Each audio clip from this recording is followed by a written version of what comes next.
우리 같이 합독했던 마태복음 6장 5절에서 15절 말씀 가지고 너희는 이렇게 기도하라 라는 제목의 말씀 가지고 같이 은혜를 나누고자 합니다. 믿음을 가지고 기도하면은 오늘도 하나님이 응답을 해주세요. 기도하면 모든 것이 다 되죠. 하나님의 음성이 들리면은 우리의 인생이 변할 수밖에 없습니다. 오늘도 우리는 그 하나님의 음성을 삼하며 사는 저와 여러분이 되시기를 소망합니다. 오늘 주제는 바로 기도예요. 신앙생활은 하나님과 가까이 하는 생활이 신앙생활이죠. 하나님과 가까이 하는 비결은 여러 가지 방법이 있어요. 헌신생활을 통해서 가까워질 수도 있고, 또한 봉헌생활을 통해서 가까워질 수도 있고, 그러나 그 중에 가장 좋은 방법이 기도생활입니다. 기도생활은 신앙생활에서 가장 중요한 일이 기도생활이에요. 산상수훈에서 예수님은 팔복을 가르치신 이후에 기도에 대하여 이렇게 가르치고 있습니다. 너희는 이렇게 기도하라. 오늘 우리가 읽은 본문이 그 유명한 주기도문의 내용이죠. 주기도문이란 말은 예수께서 가르쳐 주신 모범적인 기도문이라는 그런 뜻입니다. 기도는 하나님과 대화를 말하고 있습니다. 기도는 하나님 앞에 내 마음을 내놓고 보고하고 상의하고 호소하고 간구하는 시간이 기도예요. 그래서 기도는 이렇게 중요한 일이죠. 우리들이 하나님께 기도할 수 있다는 것은 정말 행복한 일이 아닐 수가 없습니다. 그래서 주님께서는 우리들에게 기도하라 이렇게 말씀하고 있어요. 이 말은 우리들이 기도할 자격이 있다 이 말이죠. 기도하면 들어주시겠다 약속이 전제된 거예요. 부모가 뭘 해라 하면은 그거 하면은 뭘 해주겠다는 약속이잖아요. 마찬가지예요. 그래서 너희는 이렇게 기도하라. 이 말씀 속에 몇 가지 진리가 들어있음을 우리가 한번 살펴보고자 합니다. 첫째는 세상을 생각하며 살라는 말씀이에요. 주님은 우리에게 기도하라고 말씀하십니다. 이 말씀 속에는 인생을 살면서 잘 생각해보고 행동하라 라는 명령의 말씀이에요. 생각이 사람을 변화시키죠. 무엇을 생각하느냐에 따라서 행동의 옷으로 나타날 수밖에 없어요. 생각은 말을 바꾸고 행동을 바꾸고 습관을 바꾸고 우리의 인생을 바꾸는 게 생각에 있습니다. 신앙생활도 생각하는 삶이 돼야만 해요. 이 일이 내가 하나님을 기쁘게 하는 일일 것인가 아니면 슬프게 하는 것일까, 이 말이 이 행동이 하나님이 보시고 우리 부모님이 보시고 주위에 있는 이웃이 보고 기쁘게 하는 것일까 슬프게 하는 것일까를 한번 생각해 보면서 성숙한 인생을 살아가는 저와 여러분이 되시기를 소망합니다. 많은 사람들이 양심 없이 행동하고 있을 것 같아요. 불법을 행하고 있을 것 같습니까? 범죄를 저지릅니까? 생각 없이 살기 때문에 그래요.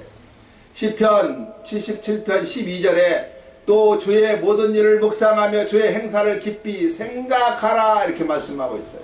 잠언서 15장 28절에는 의인은 대답할 말을 깊이 생각하여도 악인의 입은 악을 쏟느니라 이렇게 기록하고 있습니다. 잠언서 23장 7절에 대저 그 마음의 생각이 어떠하면은 그 이인도 그러한즉 그랬어요. 또한 전도서 7장 14절에 형통한 날에는 기도하고 공고한 날에는 생각하라 그랬습니다. 생각하는 저와 여러분이 되시길 바랍니다. 두 번째는 하늘의 소리를 들으며 살라는 그런 말이에요. 신앙인은 무엇보다도 하늘의 소리를 듣고 살 줄 알아야만 합니다. 이 하늘의 소리는 조용히 엎드려만 들릴 수가 있어요. 엎드려서 깊이 묵상을 하면 내 마음속에 음성이 들려오죠. 양심을 통해서 들리고 마음을 통해서 들리고 생각을 통해서 들려오는 거예요. 그래서 이 소리를 듣고 살아야 그 사람이 올바른 신앙이다 이렇게 말할 수가 있습니다. 우리들이 이렇게 조용히 엎드리는 시간이 없으면은 하루 종일 세속의 소리만 듣게 될 수밖에 없어요. 세속의 소리만 듣다 보면은 생활이 짜증나요. 그러므로 주님께서 기도하라고 하신 겁니다. 사람이 기도하고 묵상하고 엎드리면은 인간의 소리가 아니라 하늘의 소리를 들을 수밖에 없어요. 이렇게 묵상 생활을 하다 보면은 먼저 자기를 보게 되고 자신을 살피게 되죠. 그러다가 회개가 터져 나올 수밖에 없고 내가 하나님과 인격적인 관계를 맺으면은 거기서 하나님이 주시는 영적인 힘을 받게 되는 것입니다. 이 힘을 우리는 능력이라 이렇게 말하고 은혜라 이렇게 말을 해요. 신앙인은 무엇보다도 이 힘을 잊고 살아갈 줄 알아야만 합니다. 웨슬리는 그러한 삶을 가르쳐 성화의 삶이라 이렇게 말했고, 루터는 그러한 삶을 가르쳐 영성의 생활이라 이렇게 말을 합니다. 이것들은 모두 바로 기도하는 삶을 통해서 이루어질 수 있다는 것이죠. 그래서 주님은 기도하라 이렇게 말합니다. 세 번째는 하나님과 화목을 위해서 우리가 기도해야 해요. 우리에게 있어서 가장 큰 축복은 하나님과의 관계를 돈독히 하는 그러한 생활이에요. 그래서 욥기서 22장 21절 보면은 너는 하나님과 화목하고 평안하라. 그리하면 복이 너에게 임하리라. 화목이 복이에요. 우리들이 세상을 살아가는 동안 이 화목을 유지하고 살아갈 줄 알아야만 합니다. 가정도, 부부 사이도, 형제 간에도, 성도 간에도 이 화목이 최고의 복이에요. 그런데 화목을 유지하려면 자주 찾아가야 하고 자주 만나야 하고, 부모도 자주 찾아가지 않으면 멀어질 수밖에 없어요. 자주 찾아가야 관계가 돈독해집니다. 형제도 멀리 떨어져 살면은 남만도 못해요. 어떤 때는 친구가 형제보다 훨씬 좋을 때가 있습니다. 그래서 이웃이 사촌보다 훨씬 좋다 그렇게 얘기하잖아요. 그것은 가까이 자주 만나고 친교하기 때문에 그래요. 그래서 교회 안에서 같이 교회 출석하면은 성도 이상 가까운 사람이 없어요.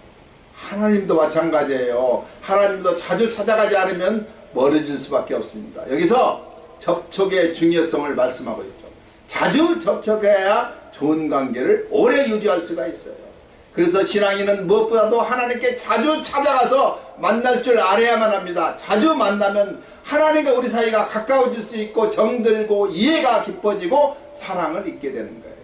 이것이 접촉에 주는 하나님의 축복이에요. 성도는 하나님 앞에서 하나님 안에서 살아가야 하는 것이 성도예요. 그 안에 살면서 하나님의 재원을 느끼고 관계를 유지하며 살아가는 것이 가장 큰 축복임을 믿으시기 바랍니다. 아멘. 그래서 주님은 우리에게 당부하기를 기도하라 이렇게 말씀하고 있어요. 그것이 바로 하나님과 가장 가깝게 관계를 이루면서 사는 생활의 방편이기 때문에 그래요.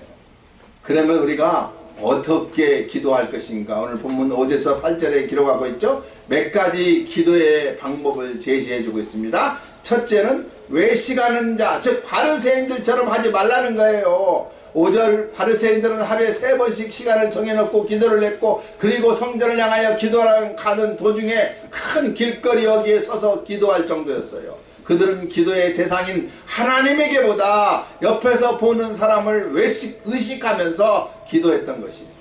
즉 자신을 다른 사람들에게 거룩하게 보이려고, 위대하게 보이려고 위함했다는 것입니다. 이 모습을 예수님은 누가복음 18장 10절에서 13절에 자세히 설명해 주고 있습니다. 두 사람이 기도하러 성전에 올라가니 하나는 바리새인요 하나는 세리라. 바리새인은 서서 따로 기도하여 가로되 하나님이여 나는 다른 사람들과 곧 토색 불을 간음을 하는 자들과 같지 아니하고 이 세리와도 같지 아니함을 감사하나이다. 나는 일에 2번씩 금식하고 또 소득의 11절을 드리나이다 하고, 세리는 멀리 서서 감히 눈을 들어 하늘을 으려보지도 못하고 다만 가슴을 치면서 가로되 하나님이여 불쌍히 여겨 주옵소서 나는 죄인이옵소서 하면서 기도했어요. 중요한 것은 주님의 인정을 받는 거예요. 오늘 보면 14절에 내가 너에게 이르노니 이 사람이 저보다 의롭다 하심을 받고 집에 내려갔느니라. 무릇 자기를 높이는 자는 낮아지고 자기를 낮추는 자는 높아지리라 하시니라 말하고 있어요. 사랑하는 여러분, 우리가 거룩하게 기도하면서도 죄를 지을 수 있고 성경을 가르치고 선을 행하며 구제와 봉사를 하면서도 죄를 지을 수 있다는 사실을 우리는 인정할 줄 알아야만 합니다.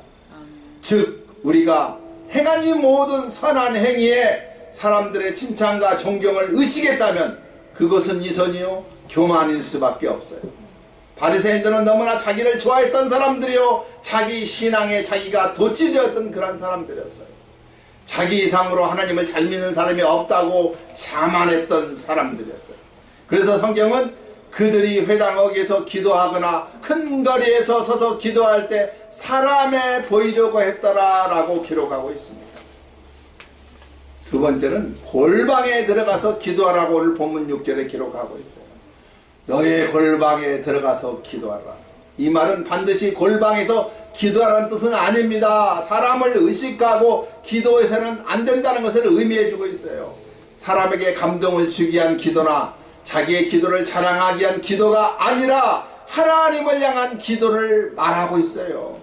여기서 골방에 들어간다는 뜻은 나와 하나님만이 아는 것을 말하고 있습니다. 즉 무슨 기도를 하든지 기도할 때는 하나님만 생각하며 기도하는 것, 하나님이 들으신다는 거예요.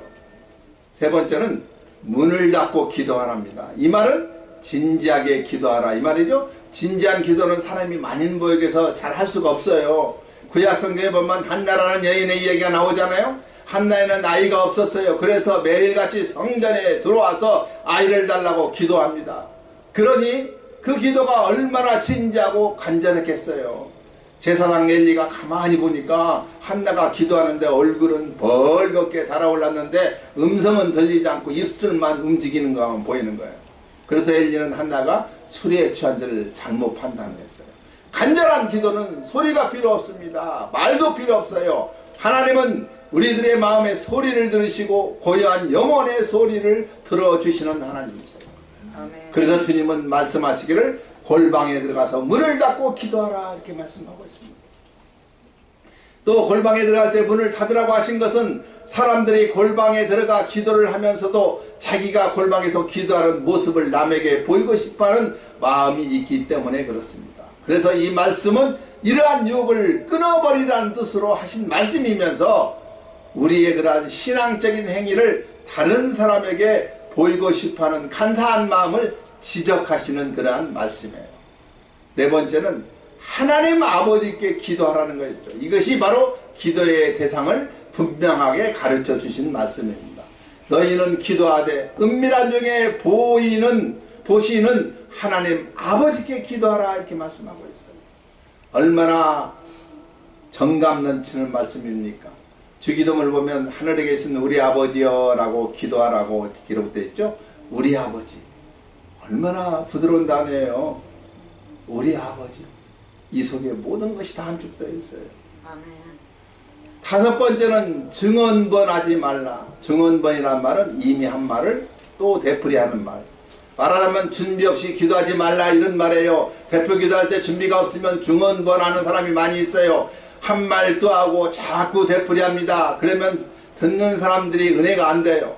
성의가 없어 보여요. 준비 없는 것이 금방 평안합니다. 그러니 하나님 앞에는 얼마나 큰 신뢰가 되는 말이에요. 기도에는 무엇보다도 진지함이 있어야만 합니다. 그리고 그 기도 속에 생명력이 있어야 해요. 그래서 증언번하지 말라고 말씀하고 있습니다. 또 증언번하지 말라는 말은 불교에서 연번하는 것과 카톨릭에서 반복하여 외우는 기도문과 비슷한 속성으로 하지 말라라는 그러한 것이죠. 오늘날 우리 교회 안에서도 그와 비슷한 이염성이 있는 기도문이 하나 있죠. 그게 뭡니까? 아무 생각 없이 습관적으로 외우는 우리가 주기도문이에요. 잘못 생각하면 주님이 가르쳐 주신 그 귀한 기도문을 이방인들의 증언번하는 기도순으로 전락시키게 되는 죄를 범할 수가 있다는 것이죠. 특별히 이방인들의 증언번의 기도는 기도의 내용인 질보다 기도를 얼마나 많이 했는가에 양을 중요시하고 있어요. 기도는 한마디를 해도 하나님과 관계 있는 생명력 있는 대화를 하는 것이 기도예요. 하나님은 말을 많이 해야 들으시는 분이 아니시고 화려한 언어로 인하여 감동하시는 분이 아니에요. 그 기도에 진심이 담겨져 있어야 하는 것이죠. 어떤 때는 할 말을 잃고서 눈물만 뚝뚝 흘리면서 마음속으로 진실을 고백하는 기도를 할 수도 있어요. 그것도 훌륭한 기도 중에 기도예요. 왜냐하면 그 기도가 하나님과의 진실한 대화일 수 있기 때문에 그렇습니다. 기도 마지막으로 본문에서 없지만은 뭐라고 합니까? 예수님의 이름으로 기도하라고 말합니다.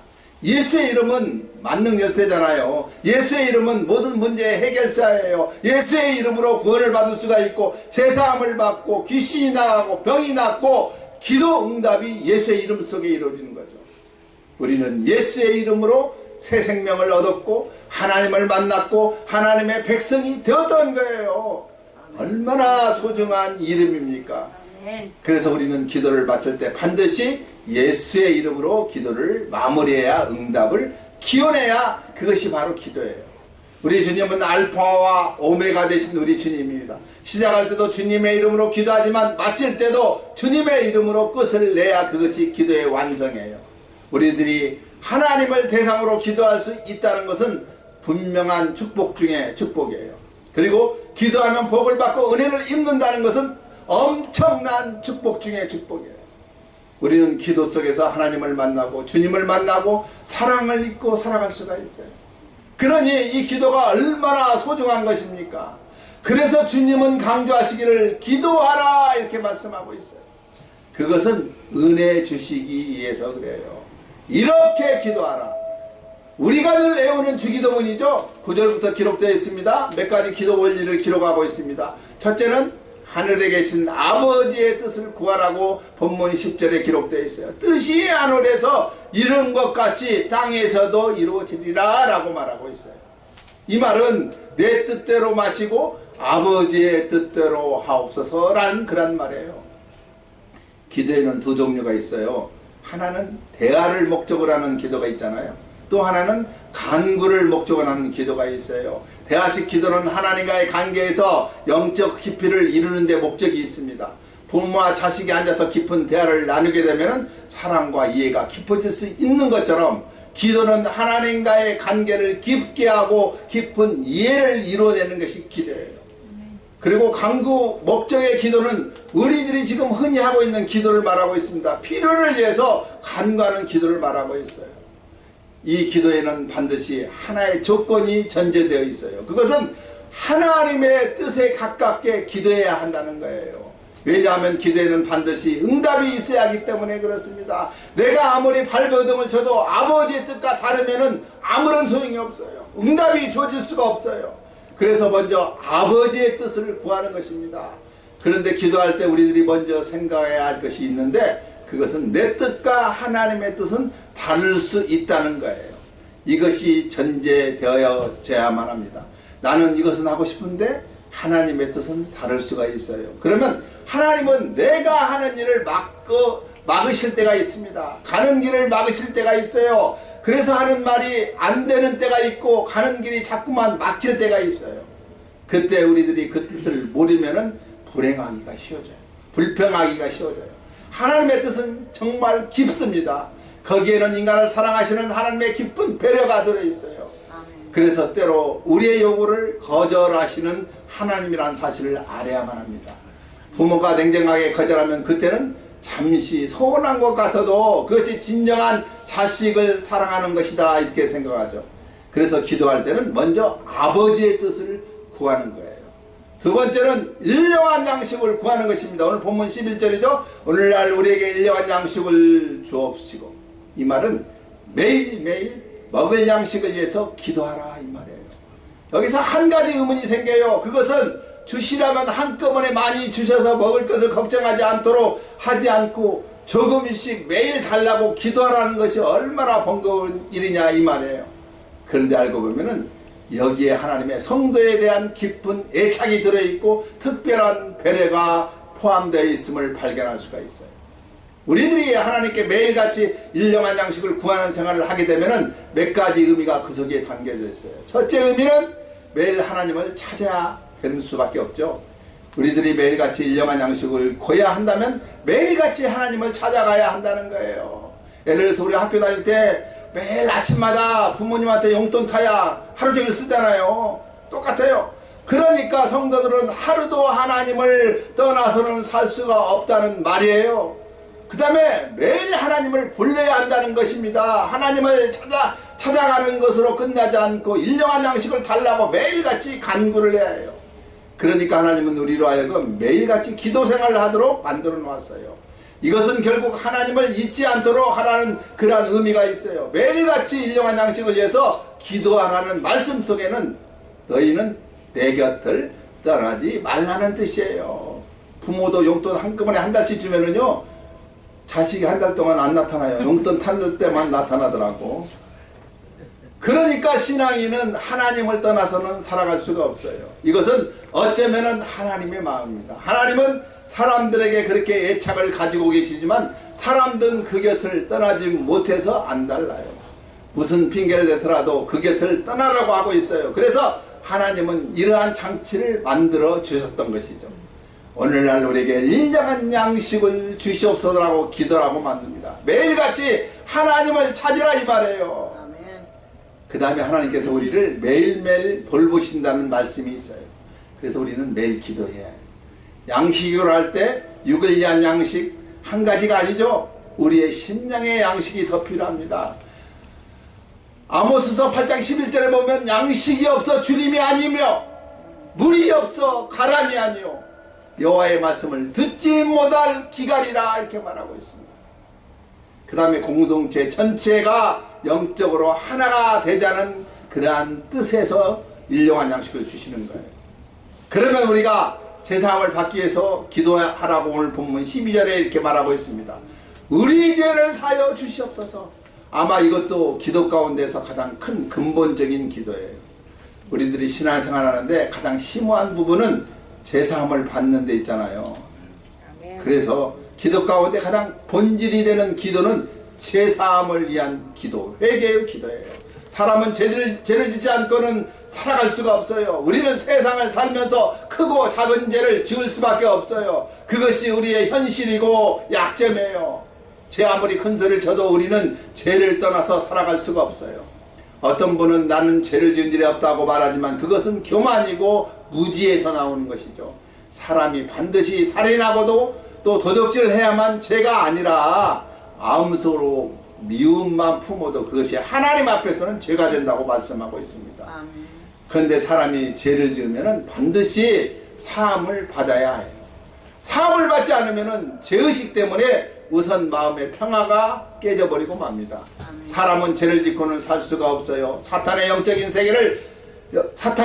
세계를 장악하고 있기 때문에 사람의 감정을 잘 이용하는 것이 사탄이에요. 사람이 죄를 지으면 사탄은 사람의 마음속에 대고 자꾸만 약점을 기억나게 만들어요. 잊어버린가 싶으면 또 찾아와서 기억나게 만드는 게 사탄이에요. 사람이 죄를 지으면 사탄이 와서 이렇게 고발을 합니다. 자꾸만 생각나게 만들어요. 그래서 마음을 불평하게 만들고 불화하게 만들죠. 이렇게 사탄이 와서 고발을 하면은 주어지는 것이 몇 가지가 있어요. 하나는 자신감을 상실하게 될 수밖에 없죠. 사람이 죄를 지으면요, 맨 먼저 나타나는 증상이 바로 자신감의 상실이에요. 마음의 떳떳함을 잊어버리기 때문에 그렇다는 것입니다. 그래서 사람이 그때부터 어둠을 좋아하게 되고 사람들을 피할 수밖에 없고 기쁨을 잃어버릴 수밖에 없어요. 그래서 죄는 사람을 망가뜨려 놓을 수밖에 없습니다. 또 사람이 죄를 지으면은 자꾸만 거짓말할 수밖에 없어요. 이것이 두 번째 나타나는 모습이에요. 잠시 후면 금방 흘러나리는데도 불구하고 우선 우기고 봅니다. 이것이 죄 속성이에요. 그래서 죄를 지은 사람은 순수히 자백하는 법이 없어요. 그런데 무엇보다도 위험한 것은 사람이 죄를 지으면 하나님과 사이에 틈이 생긴다는 것이 가장 위험한 거예요. 이것이 무서운 거죠. 틈이 생기면 원수 마귀는 귀신같이 알고 접근합니다. 그래서 주님은 죄사함을 받기 위해서 기도하라 이렇게 말합니다. 기도 가운데 가장 근본적이고 고상한 기도는 제사함의 기도예요.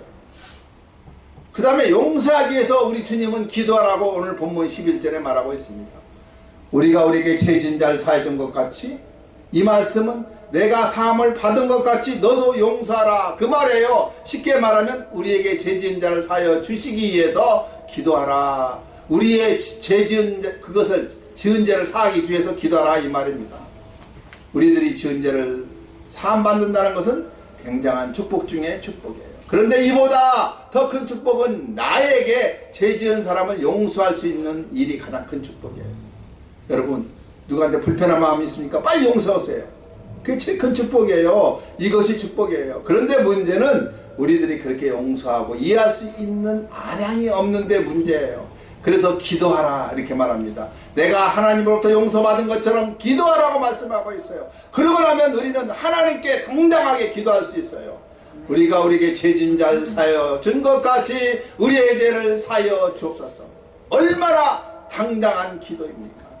내가 남의 빚을 탕감해 주었으니까 내 빚도 탕감해 주옵소서. 내가 남을 도와줬으니까 하나님께서 나를 도와주시옵소서. 사람이 이렇게 당당해질 수가 있어야만 해요. 이 말을 바꿔 말하면 내가 남을 용납하지 못하면 누구로부터 용납받을 수가 없다는 말과 같은 말이에요. 우리는 과거에 죄를 지었던 사람들이에요. 그리고 앞으로도 실수할 가능성이 많고 또 죄를 지을 가능성도 많은 사람이 저와 여러분이에요. 그러면 그때 우리는 또 용서를 받아야죠. 그러면서 너도 용서하라 이 말이에요. 내가 용서해야 내가 용서를 받을 수 있기 때문에 그렇습니다. 이것이 주님이 가르쳐 주시는 기도의 방법이에요. 기도를 마칠 때 반드시 아멘 하라고 오늘 본문 13절에 말하고 있습니다. 여러분, 아멘이란 말이 무슨 뜻이죠? 그것은 믿습니다 라는 뜻이에요. 그래서 기도가 끝나면 확신 있게 아멘 이렇게 해야 해요. 그래야 기도 응답에 대한 확신이 있습니다. 그리고 자신감이 생겨요. 아멘, 그렇습니다, 옳습니다, 그렇게 될 줄 믿습니다. 얼마나 확신이 생깁니까? 그래서 가급적이면 기도가 끝난 후에는 아멘을 크게 하는 게 좋아요. 그렇기 때문에 주님은 기도를 가르치면서 기도 끝에 가서 아멘 하라고 가르쳐주고 있습니다. 오늘 기도를 가르쳐주시는 자상하신 주님을 생각하는 저와 여러분이 되시기를 소망합니다. 아멘. 그러면 기도하면 하나님은 구하는 자에게 좋은 것을 주신다고 마태복음 7장 11절에 이렇게 말하고 있어요. 너희가 악한 자라도 좋은 것으로 자식에게 줄 줄 알거든 하물며 하늘에 계신 너희 아버지께 구하는 자에게 좋은 것으로 주시지 않겠느냐. 아멘. 아멘. 하나님은 좋으신 하나님이에요. 아멘. 항상 우리에게 좋은 것을 허락하여 주십니다. 일을 하다가도 기도하면서 하시기 바랍니다. 가정에서도 기도하고 직장에서 기도하고 뛰면서도 기도하고 우리는 망하지 않아요. 하나님은 기도하는 사람을 높이 들여 승리하게 만들어 주신다고 약속하고 있어요. 아멘. 성경에는 기도하는 자가 반드시 축복이 기록되어 있습니다. 어떤 축복입니까? 첫째는 치유의 역사가 나타납니다. 우리 조현석 전도사님 기도 많이 하니까 치유의 역사가 나타나잖아요. 히스기야는 유대왕이에요. 그가 죽을 병에 걸렸을 때 하나님 앞에 통곡하면서 기도했더니 하나님께서 그의 기도를 들으시고 그의 눈물을 보시면서 15년의 생명을 연장시켜 주셨어요. 야고보서 5장 16절에 너희 죄를 서로 고하여 병낫기를 이하여 서로 기도하라. 의인의 간구는 역사하는 힘이 있다고 말씀하고 있습니다. 또 위기에서 벗어나기 위해서 우리는 기도해야 해요. 다니엘이 그랬고 모르드게가 그랬고 요셉이 그랬잖아요. 그들은 오직 하나님께 기도한 사람이에요. 그 결과 그들은 그 위기가 역전되어서 전화위복이 되는 기적의 주인공이 될 수가 있습니다. 아멘. 전쟁에서 승리하여 기도를 하면은 느비dim 전투에서 모세가 손을 들고 기도하면 이스라엘 백성이 승리했잖아요. 기도를 통해서 하나님을 또 만날 수가 있어요. 신명기 4장 29절에 만일 마음을 다하고 성품을 다하여 그 하나님을 구하면 만나리라 이렇게 말하고 있습니다. 아멘. 또한 기도를 통해서 하나님의 능력이 나타날 수가 있어요. 역대하 16장 9절에 여호와의 눈은 온 땅을 두루 감찰하사 전심으로 자기에게 행하는 자를 위하여 능력을 베푸사니. 그 다음에는 형통케 돼요. 욥기서 8장 5절에서 7절에 내가 만일 하나님을 부지런히 구하며 전능하신 이에게 빌고 또 청결하고 정직하면은 정녕 너를 돌아보시고 너의 의로운 집으로 형통하게 하실 것이라. 너의 시작은 미약했으나 너의 나중은 심히 장대하리로다. 아멘. 기도는 우리 인생의 모든 문제를 해결해 줄 수 있는 거죠. 앞으로 기도 많이 하시기 바랍니다. 주님은 마가복음 9장 29절에 기도 외에는 다른 것으로 이런 유가 나갈 수 없다고 말씀하고 있고, 마태복음 21장 22절에 너희가 기도할 때 무엇인지 믿고 구하는 것은 다 받으리라 하시니라 이렇게 기도하고 있습니다. 여러분, 우리 주님이 가르친 기도의 방법, 이 방법도 기도하면서 승리하며 살아가는 저와 여러분이 다 되시기를 주님의 이름으로 축원드립니다. 기도하겠습니다. 하나님